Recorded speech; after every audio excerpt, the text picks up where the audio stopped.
soo dhawaada maanta waxaa idin tusayaa siyaabo badan baa qof walba ukunta u samaystaa si easy macaan ayaa idin tusayaa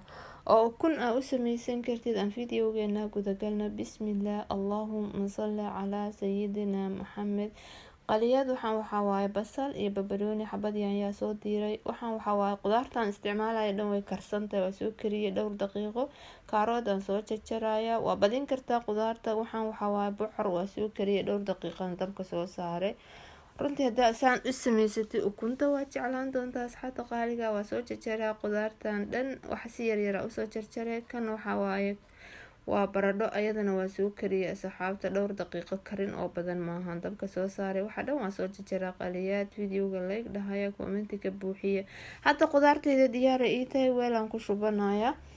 waxyaabo ku dari doonaa runtii qof walba ukunta siba u samaystaa xabad yaanyaaba asxaabta waan soo diiray waa soo jarjaray iyadana waa ku darayaa in qudaaro aad jeceshaha ku dari kartaa xabad basal iyo xabad barbarooni ah barbarooniga dhowrkiisa nooc waa ku dari kadhaa hadaa rabtid kaale iska arag qudaarta dhan isku soo walaaqaya kadibna waxaan ku daraa asxaabta xawaajiga qof walba wuxuu rabo ku darsada ani xawaaji dhuudhuub iyo filfil iyo waxaan ku daraa milix waxaad kaloo ku darsan kartaa reer basbaas hadaa tahay basbaas baa ka buuxinay macaan ay noqonaysaa waxa dhan aa isku soo walaaqaysaa asxaabta marka asxaabta waxaa sameynaya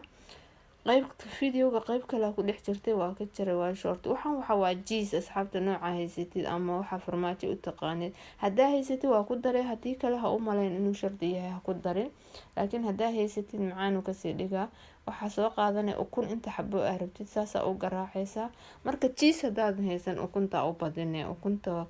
ku badinaysa waa ku walaaqay waxa dhan isku walaaqay kaala arag nafaqo macaan marka ukunta ku dadhi wax yar filfila korka uga dareysa kaala iska arag isaga dhan si fiican isugu walaaqay birta dabka saaranay asxaabta sidii biisada iyadoo loo kariyay waa inay soo wada oo easy kaala iska arag laakiin hadda waxaa idin tusayaa si oo ayada oo kaala iska arag saasa marka hore dhaxaysa bas cabaara u kaadinaysa